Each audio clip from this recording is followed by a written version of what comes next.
একটা ছোট জঙ্গল ছিল। সেই জঙ্গলে থাকতো এক দুষ্টু সাপ আর এক চঞ্চল পাখি। তারা একে অপরের একদম পছন্দ করত না।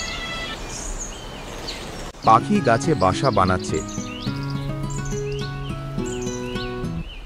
হঠাৎ সাপ গাছের নিচে এসে বসল।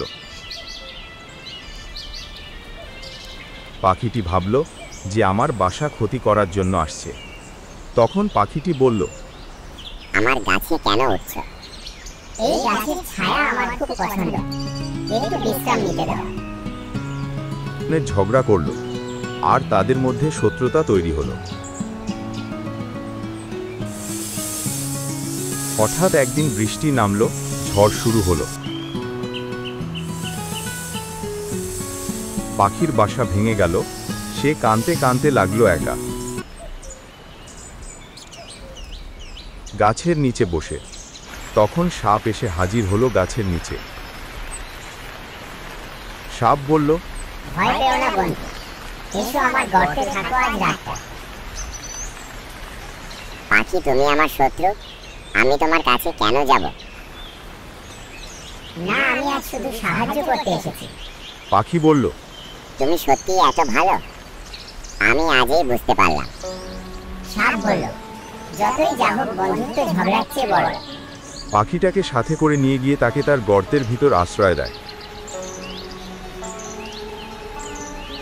সেদিন থেকেই তাদের বন্ধুত্ব শুরু হলো। তারা একসাথে সময় কাটাতে লাগলো। একদিন এক জঙ্গলে এক শিকারী আছে। সে সাপকে মারার চেষ্টা করলো। পাখিটা দূর থেকে দেখতে পেল সাপটাকে শিকারী মারছে। তখন পাখিটা গিয়ে শিকারীকে আক্রমণ করতে লাগলো। সাপটি তখন পালিয়ে যায়। এর আসল পরীক্ষা তখন যখন বিপদ আসে। ঠিক একদিন এক শিকারী জঙ্গলে শিকার করতে এলো। একটা পাখি গাছে বসে আছে। সে মারার চেষ্টা করলে তখন সাপ দেখতে পেল।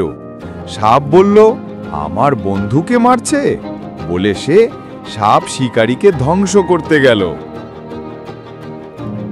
শিকারে ভয়েতে পালিয়ে গেল।